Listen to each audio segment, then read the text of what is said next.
Giving layoffs the old college try. ChatGPT, you're so dumb you think a MacBook is part of a Happy Meal. I'm okay, you're okay. These stories and much more on today's episode of MSP Dispatch.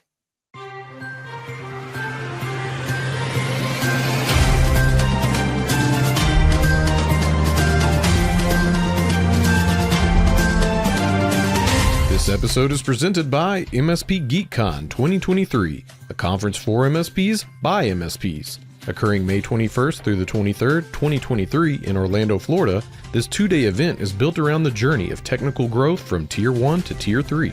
Visit mspgeekcon.com for more information.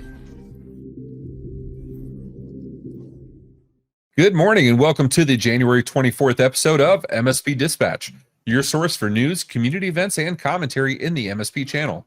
I'm Ray Orsini, joined as always by my co-host, Mr. Tony Francisco. How you doing, Tony? Excellent.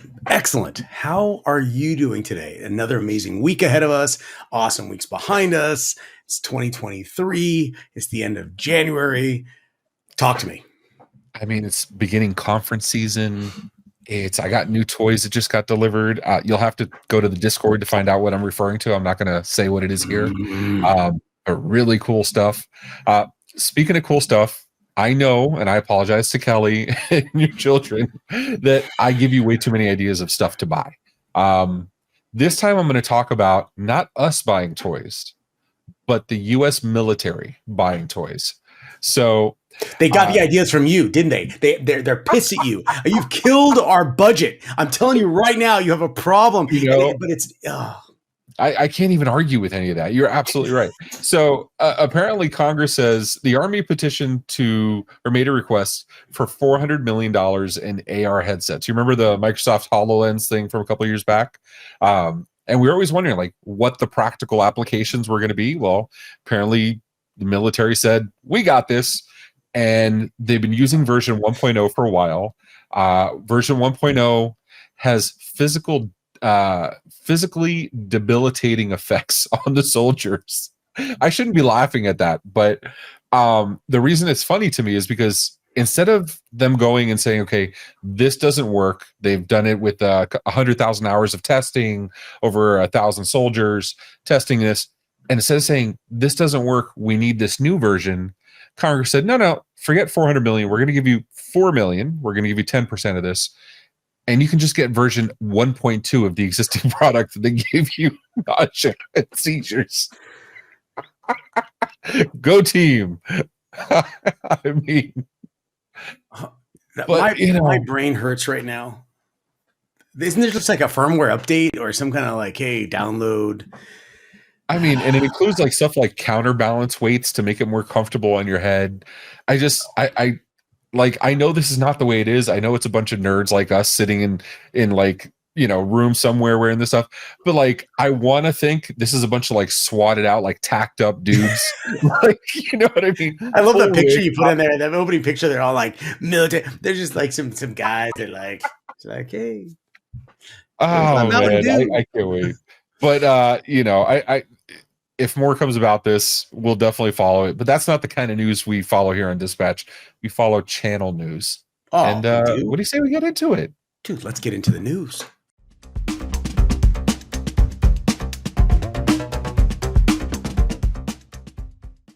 In my top story on the business section, tech layoffs explained by Stanford, written by Melissa DeWitt for Stanford News.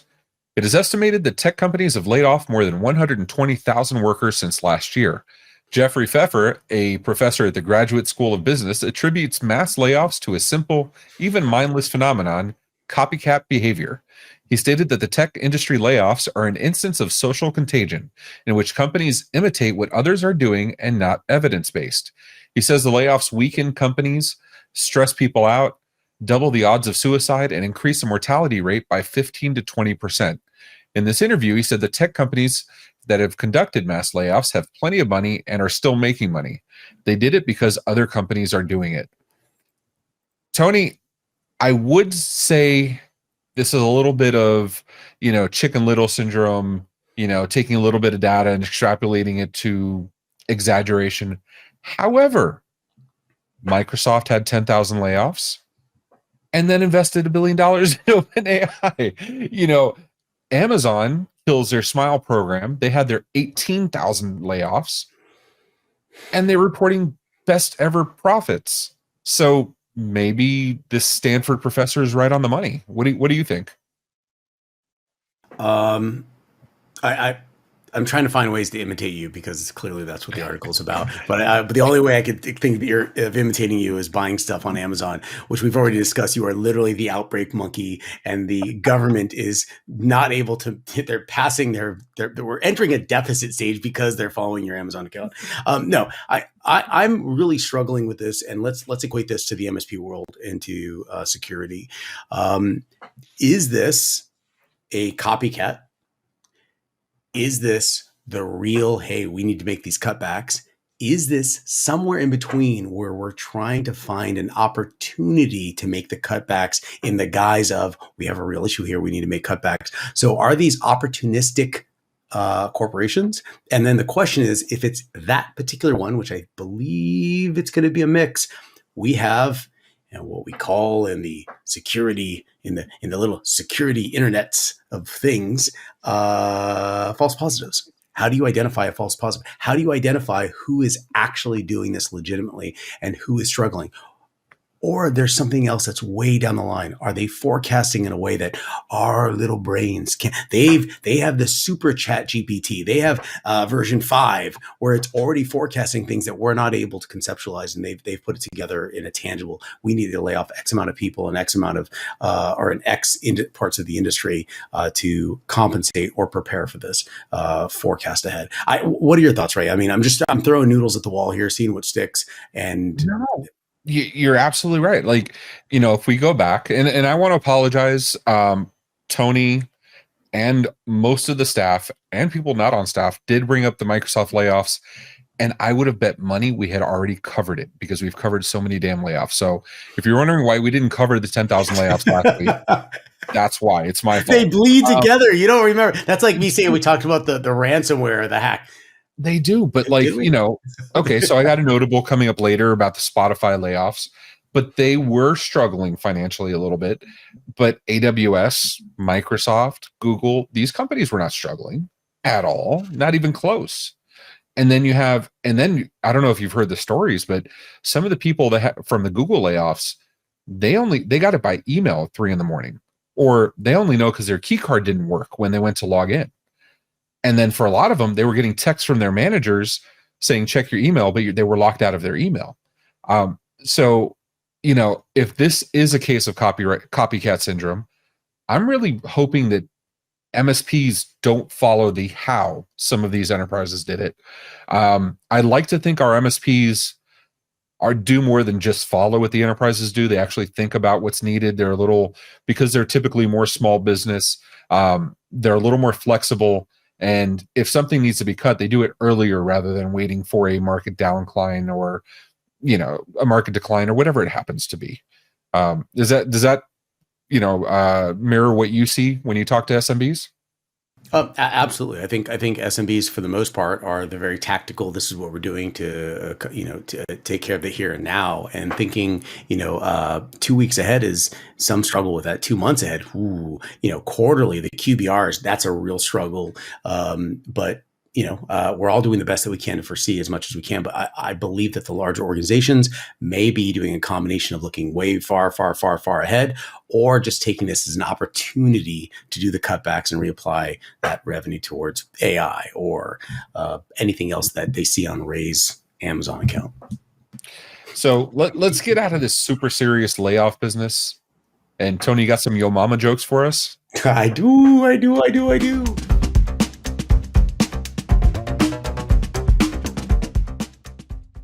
Straight from futurism.net, it looks like CNET has been writing some articles in AI and publishing some pretty dumb errors. A prominent technology news site, CNET, has been quietly publishing articles generated by an unspecified AI engine. Hashtag ChatGPT. We don't know that for certain. And people are not happy. After the outcry, CNET editor-in-chief Connie Guglielmo acknowledged the AI-written articles in a post that celebrated CNET's reputation for, quote, being transparent.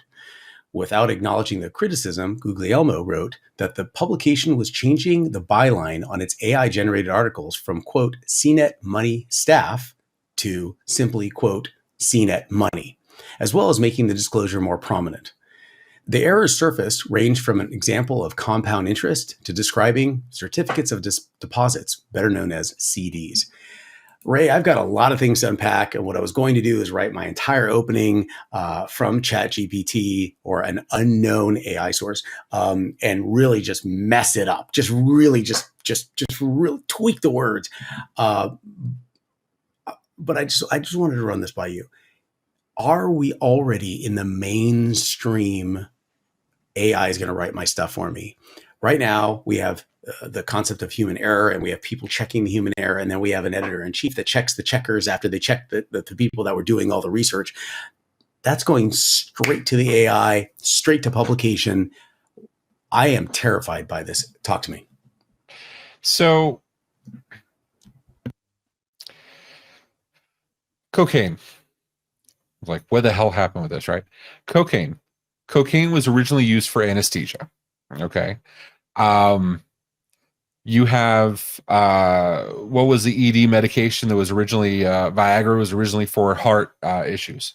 To me, this screams there's a new tool available.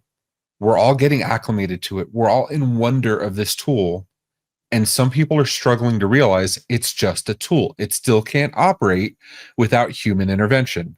You would never open your hood, throw a socket wrench inside, and close the hood. That doesn't work, right? Well, just like cocaine was abused, just like they found a new use for Viagra, I think ChatGPT, we're in this period right now where we're still learning what it is, what it can do, where the rails are, where we have to step in. I'm a little disappointed, and I'll give you my disappointed face, CNET. I'm a little disappointed that, you would take this and just throw it up on the page and say it's okay. It's the editors not to catch this stuff, for the reviewers not to catch this stuff is for a major news organization is reprehensible, in my opinion. I do think, like everything else, the overuse and potential abuse of the tool will even out eventually, as people learn its best and highest use cases. That's what I'm hoping anyway. What about you? You see any hope for this? Absolutely none. I mean, let's just call it as it is. I mean, 5 years ago, five years ago, it wasn't even 5 years ago. We're talking 4 and some change. Japan's cybersecurity minister had never used a computer ever. I want you to process. You tell me you didn't have a cracked version of Windows XP. Come on, computer. dude. Come on. Other than for was there dolphins? It's probably dolphins. But he's never used a computer. He admitted that, and he was their cybersecurity minister. So if we can take something at that level, at a national level, now we're kind of domesticating this and saying, hey, here's a little ChatGPT or an unspecified AI engine that can create some pretty colorful, articulate, charismatic, and very, very specific knowledge snippets or complex articles. Why not use that at a domestic level? Of course, we're going to do that, but not being clear about it, not validating that for the errors that could occur. I think that is just, you're not skating. You're not in a danger zone. You are just playing with fire. You're covered in gasoline and keeping your fingers crossed that nothing goes wrong. I just don't see that going in a good direction. I mean, we just did this 3 years ago with self-driving cars, didn't we? Right? Another abused, overused, right? The Tesla that would go drive itself, park itself, but the laws weren't there yet. And how many people are abusing the Tesla? You have to keep your hand on the steering wheel, so they're putting counterweights and all this other stuff. We're acquiescing to the new technology, and we're just not there yet. We will be. I have faith for us. Well, that's the important part. Faith, staying calm, and being in control of your emotions. That means everything, right, Ray?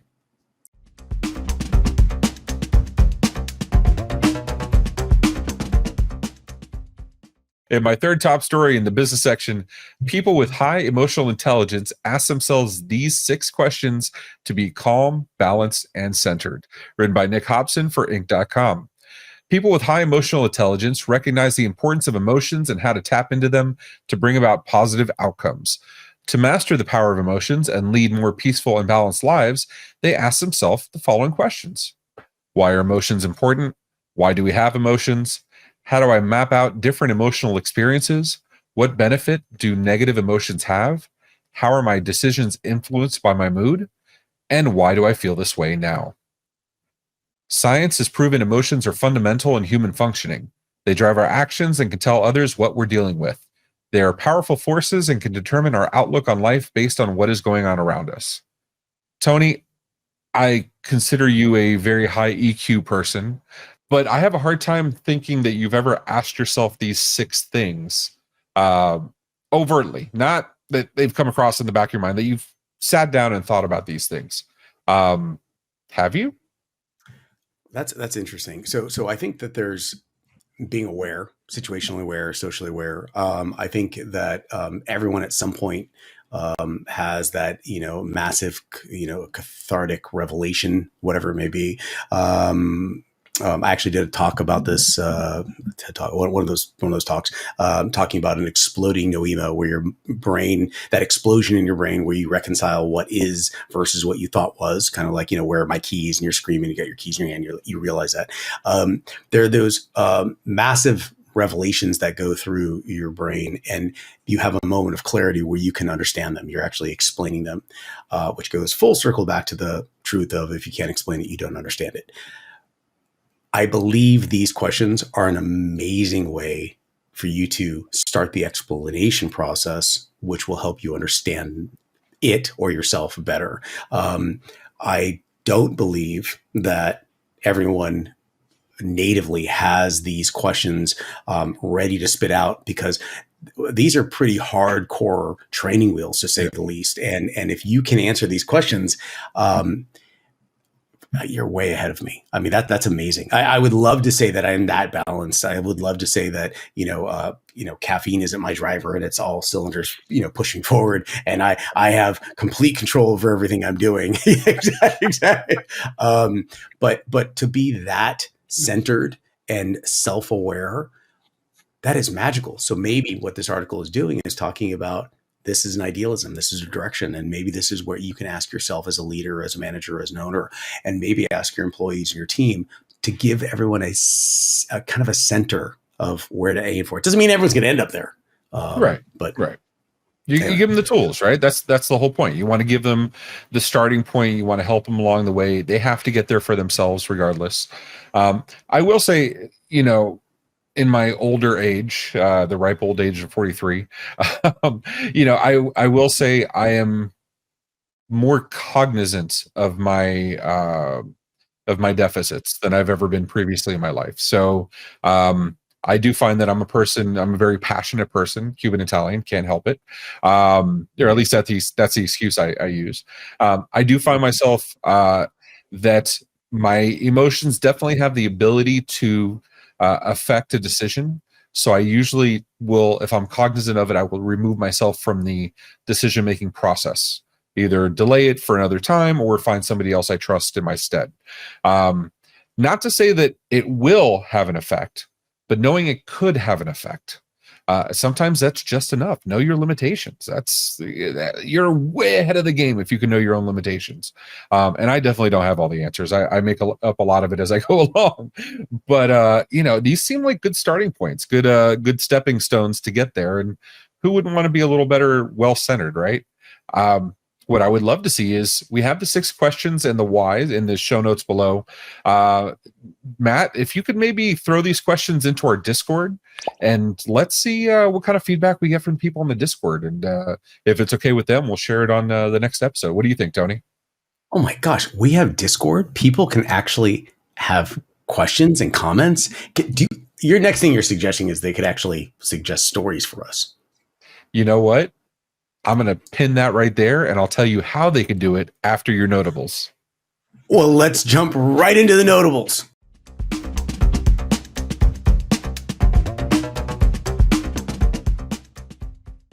And in my first notable mention, straight from bleepingcomputer.com, WhatsApp fined 5.5 million euros by Irish DPC for GDPR violations. The Irish Data Protection Commission, the DPC, has fined WhatsApp Ireland 5.95 million US after confirming the messaging service violated the General Protection Regulation, GDPR. This violates Article 7, Recital 32 of the GDPR, which requires that user consent must be given freely and on specific, uninformed, and unambiguous basis without pressure, influence, or elements that introduce imbalance in the data subject's decision. The authority has ordered WhatsApp to bring its data processing operations into compliance within 6 months, or it faces a new fine. And in my next notable mention from bleepingcomputer.com, T-Mobile has been hacked, revealing the data of 37 million accounts in an API data breach. T-Mobile disclosed a new data breach after a threat actor stole the personal information of 37 million current postpaid and prepaid customer accounts through one of its application programming interfaces, an API. While T-Mobile did not share how their API was exploited, threat actors commonly find flaws that allow them to retrieve data without authentication. T-Mobile's revealed on Thursday that the attackers started stealing data using the impacted API around November 25th, 2022, and the mobile carrier detected malicious activity January 5th, 2023, and cut off the attacker's access to the API 1 day later. In my first notable mention, Spotify to cut 6% of the workforce, latest in big tech's layoffs, written by Joan E. Salzman for CNET. Spotify, the audio streaming platform, has just joined the list of tech companies that are cutting costs. Spotify CEO Daniel Ek said in a note to employees that the last few months have been a challenge to rein in costs, and their effort just isn't enough to keep an estimated 400 employees in their jobs. During the pandemic, people tended to not listen to music while they were stuck at home. Despite this trend, Spotify still remains the biggest music streaming service and has continued to grow. As of the end of 2022, Spotify has more than 200 million subscribers. The company is offering affected employees about 5 months of severance pay and health care, in addition to career counseling services. In my second notable mention, Microsoft boosts OpenAI with multi-billion-dollar investment, written by Zachary McAuliffe for CNET.com. Microsoft announced it has extended its partnership with OpenAI, the creator of ChatGPT and DALL-E. According to the tech giant, it will increase its investments in the development and deployment of supercomputing systems to support OpenAI's research. Microsoft began working with OpenAI in 2016, and in 2019, Microsoft invested $1 billion in OpenAI's research to develop new supercomputing tech. Microsoft and OpenAI did not disclose specific financial terms of the partnership.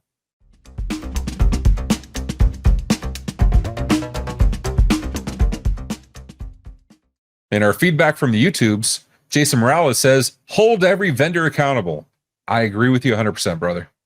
And some more feedback on the YouTubes from Mad Data IO. I honestly enjoy watching this weekly. I learn something new every time. Don't stop with the breach updates. Personally, I appreciate when you two share your knowledge and experience with executive matters and the belief system behind them. Well, thank you very much. That's definitely awesome feedback. Let's continue the conversation. Bottom right, you'll now see we have QR codes to join our Discord, and let's continue talking about it during the week. We want to hear more.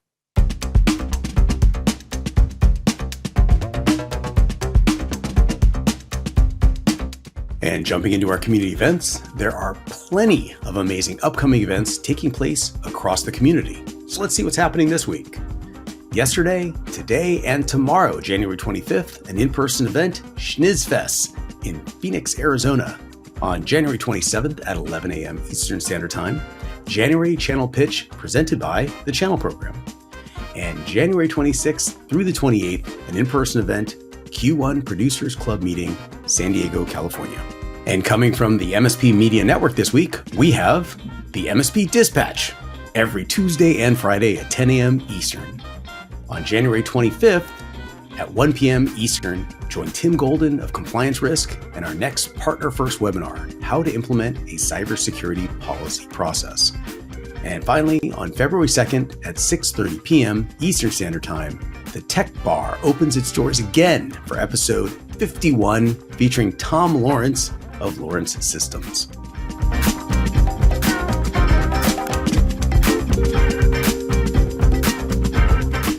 Hey friends, Wes Spencer here. I wanted to invite you to a really amazing workshop, boot camp you might even call it. Here's some of the things we're going to cover in this course. Some amazing things like why the cyber insurance market is just changing like crazy. We're going to talk about the things you've got to know as an MSP to be successful at this. Not just helping your clients through it, but building new revenue. So we're going to cover about how you can actually enhance this in your QBR processes, along with samples and examples. We're going to actually role play with you. This is February 8th and 9th. Our registrations are getting full. Register. We want to see you there. It's only $699 to join in. Can't wait to see you. Make sure you register as soon as possible. Thanks.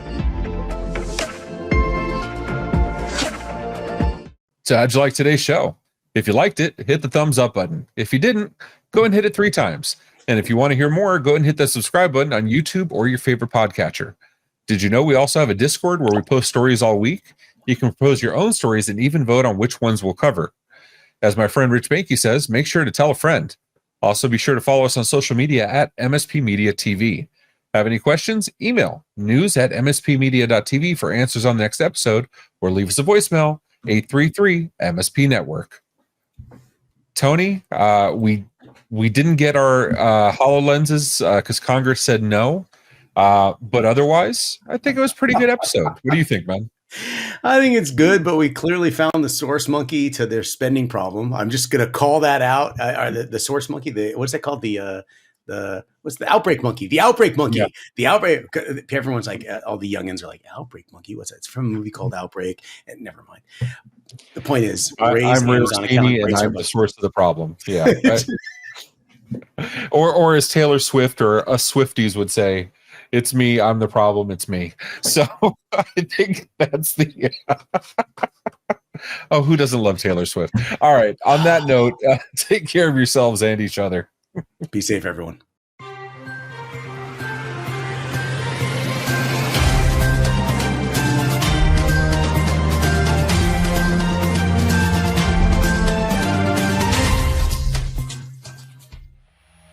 This has been a broadcast of the MSP Media Network.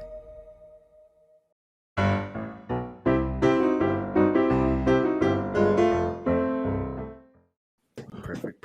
What are we doing? We're taking notes and dictating the health of the IT services industry. Let me see. That's not the kind of news we follow here on Dispatch. We follow channel news. Oh, and what do you say we get into it? Dude, let's get into the news.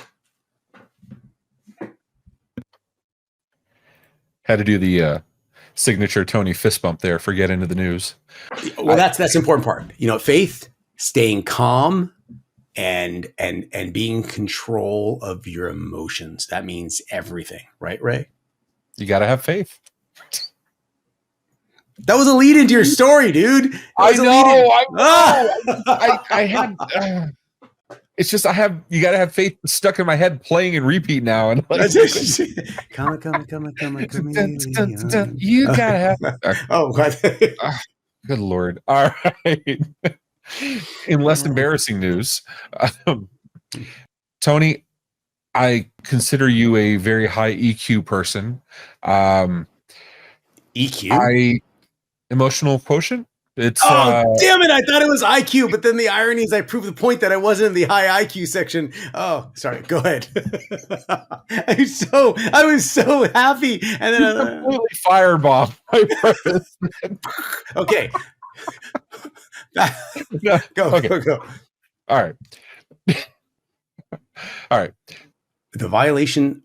Hold on. And on my next notable mention from bleepingcomputer.com, T-Mobile hacked to steal data. Oh, I'm going to read this. Has been. And additional feedback from Mad Data IO, awesome name on YouTube, says, I honestly wish blah, blah, blah, blah, blah, blah, blah.